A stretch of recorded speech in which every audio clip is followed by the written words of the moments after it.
Hello, everyone, and welcome to this NASIG Autumn 2023 session entitled, Why Should Reed Institutions Invest in Open Access Agreements? My name is Michael Rodriguez, and I'm a senior strategist in content and scholarly communication initiatives at Lyrasis, which is a national US-based library consortium with over 1,100 member institutions nationwide. Prior to joining Lyrasis, I worked as a collection strategist at the University of Connecticut, where I wrestled with a great many of the licensing and open access issues that we are tackling at scale through Lyrasis and other library consortia. So I'm excited to speak to you today about the role I see Reed institutions, as they're commonly called, in our open access future and in building to that future. So I think it's critical to invest in open access and to normalize open access investments. One of the challenges to widespread OA investment is that libraries as an industry haven't quite normalized the acquisition of OA content or publishing services. Our policies, our procedures, our mindsets are still very much oriented toward paying for paywalled content. As are most of our budgets. And we don't always benchmark or have conversations across institutions in order to build toward and develop equitable and sustainable transitions toward open access futures, futures in the plural. And part of what we need to do is to build more communities, communities of practice, communities of expertise, communities of knowledge sharing across institutions and library consortia, so that we can, again, build toward a sustainable transition collaboratively and collectively, and also shifting library and funder budgets toward OA and away from a reliance on salary savings and other one-time budget resources, but actually shifting our paywalled subscription budget lines toward OA investments. So first, I'm going to talk a little bit about read and publish agreements, also known as transformative agreements, and that's where we'll spend most of our time today. So what are read and publish agreements? They are defined as contracts with publishers that transform the business models underlying scholarly journal publishing, transitioning the revenue model of publishers from subscription-based reading fees toward gold open access publishing fees. And this definition is drawn from a Belgian research university that has been at the forefront of open access strategy conversations. The idea here is to flip over time existing subscription journals to fully OA by changing what is being paid for, by changing payment for access to paywall content to institutions paying for publishing services for their authors. If enough subscribers join these read and publish agreements, the publisher can eventually flip their partially OA or hybrid journals to fully OA while remaining financially sustainable.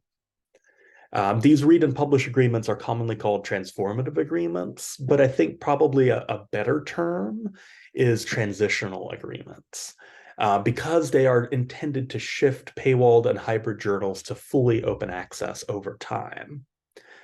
They are not intended to execute an immediate pivot. They're not intended to lock in place existing structures and inequities.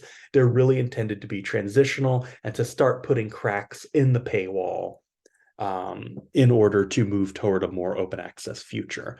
And there's a great registry of transformative agreements globally called the ESAC registry that I think is a nice snapshot of much of the work that's happening in this space. Transformative agreements vary greatly by publisher, and I don't think I've ever seen a transformative agreement that is quite identical to another transformative agreement. But I will say that there are a lot of commonalities, and there are a lot of features in common that libraries would prefer in general to see in their transformative agreements. The first preferred feature in common is full access to paywall journal content, including perpetual rights. So ensuring that libraries in these transformative agreements get full access to the publisher's complete journal portfolio and retain perpetual rights as applicable. Eligible authors need to be automatically identified. So we don't want our authors to jump through hoops or go through complex workflows in order to establish their eligibility. They should be identified based on ORCID ID or email domain or other common data points.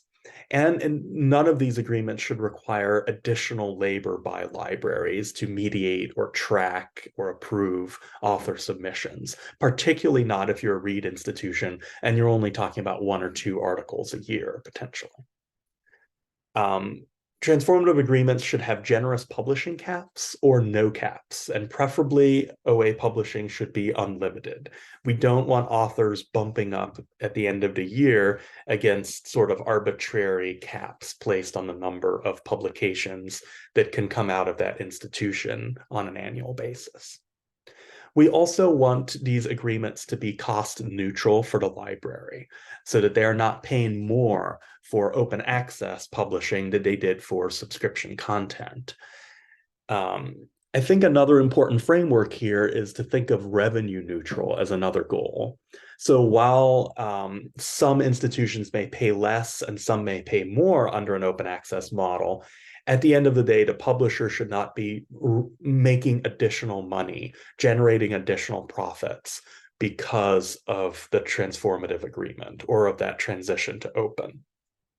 In other words, the agreement should be revenue neutral for the publisher as a baseline expectation.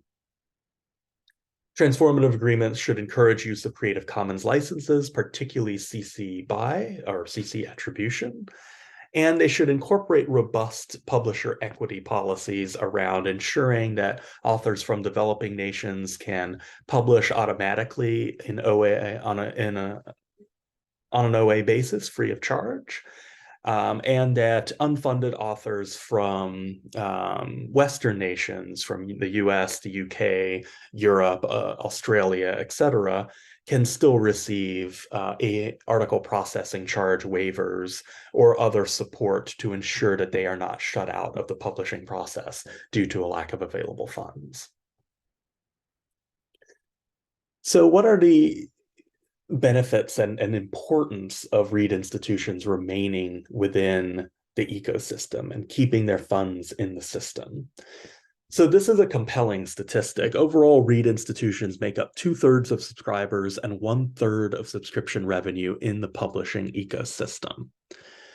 That is a massive group of institutions whose funding is sustaining publishing as we know it. And it's critical that the money from those institutions remain on the table to help shape the form new OA models take and to make those models sustainable. The OA future must not be designed exclusively for research institutions. I also think that read institutions is a bit of a misnomer. I think they can also be called, in many cases, teaching institutions, because read does not fully cover the qualitative value of usage. Teaching institutions are not only reading the content, they're assigning the content to classes, they're informing their professional practice through consumption of this information. So reading, I think, doesn't quite capture the value of content to institutions that may not be publishing as much. So in addition to participating in transformative agreements, another way forward is for institutions to consider divesting of those journal packages and reinvesting some of those savings in other forms of open access that we'll talk about at the end of the session. I think it's critical for teaching institutions to align their OA investments with their libraries and institutions' values and mission, whether that's engagement in the community, whether that's student learning, etc. So read institutions or teaching institutions can support publishers that produce scholarship that is accessible to students and the public. So maybe shorter form works designed for public consumption rather than sort of more esoteric scholarship. Read institutions can also support bibliodiversity in terms of supporting small independent nonprofit presses, women and minority-owned publishers, authors with underrepresented backgrounds, subject matter that raises up diverse voices and underrepresented communities, and so on. And I think Bloomsbury's recent open access ebook pilot focusing on African studies and international development is a good example of this sort of mission-aligned open access investment opportunities, because they're including authors from African nations in the set of ebooks that will be published as a result of this pilot. So not strictly Western authors talking about African nations, but authors from African nations talking about their cultures and histories and economic needs. Read institutions can invest in OA to elevate their authors and institutional research profiles. There's a long established acceptance that open access articles are more visible and more impactful at a global level than paywalled articles.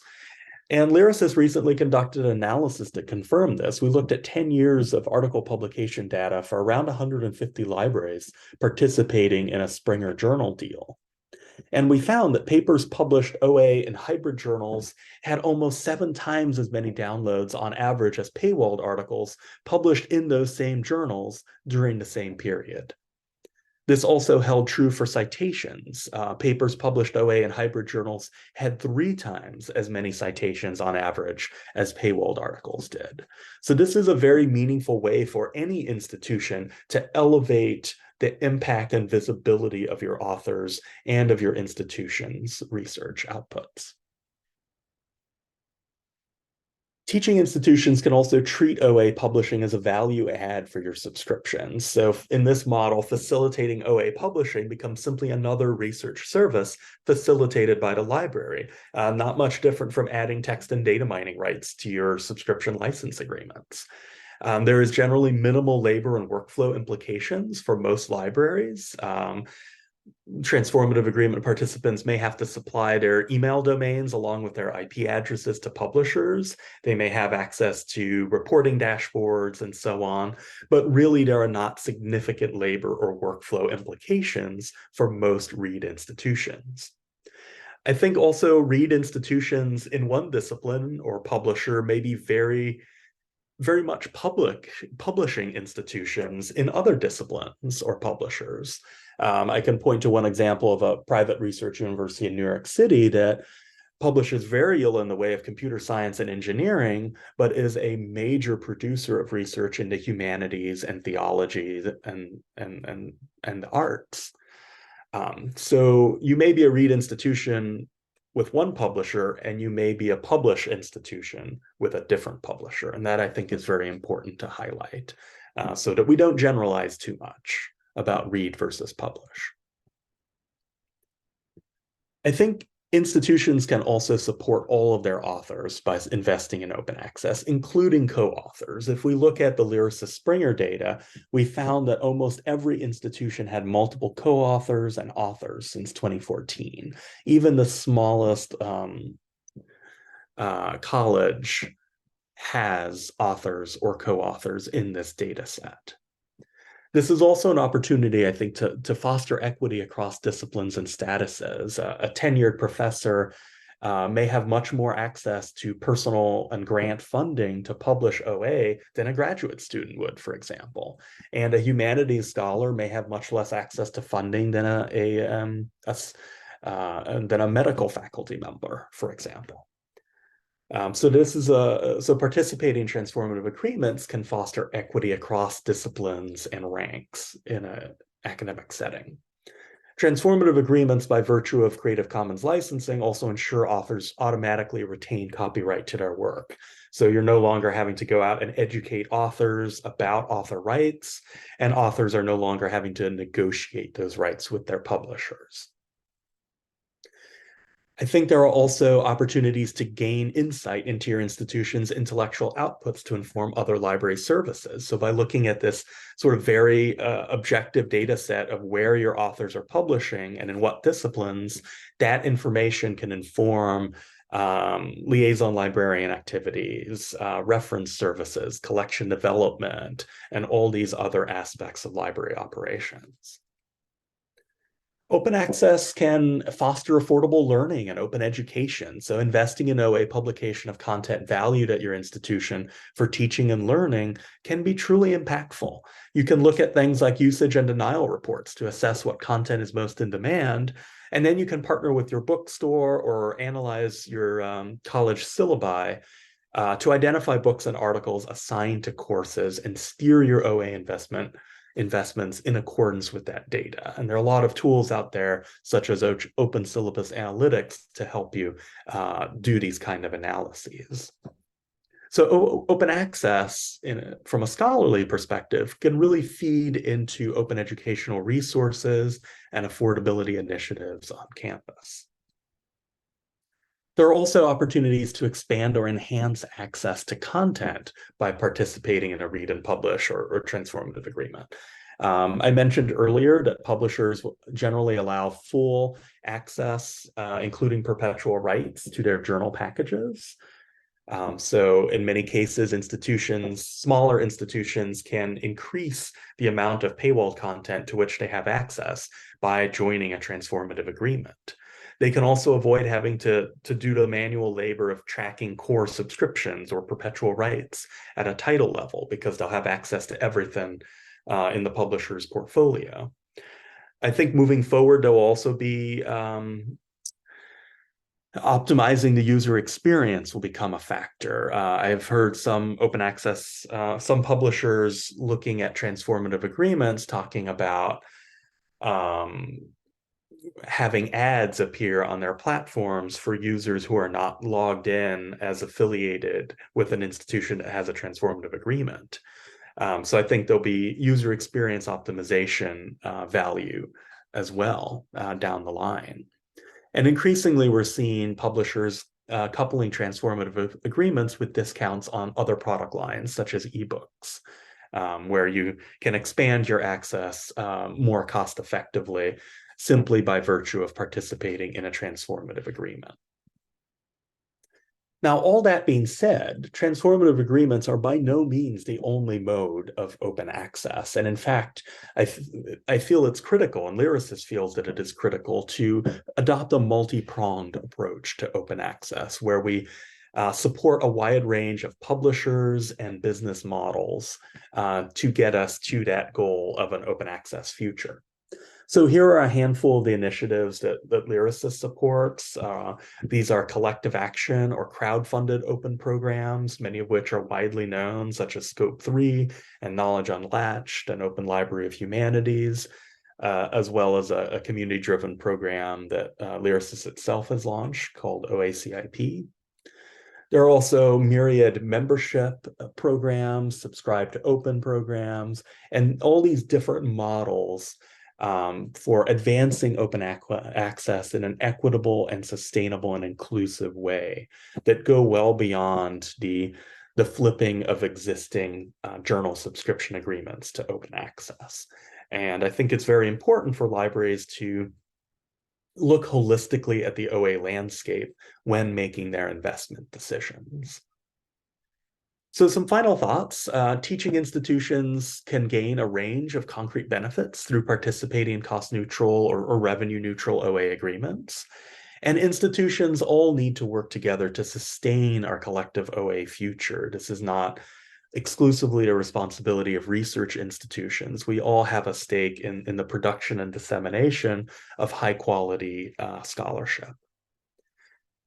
In addition, the world needs diverse ways to move toward that open future. Transformative agreements are important, but subscribe to open models, membership models, and a whole gamut of other models are just as critical to equity and diversity in open access.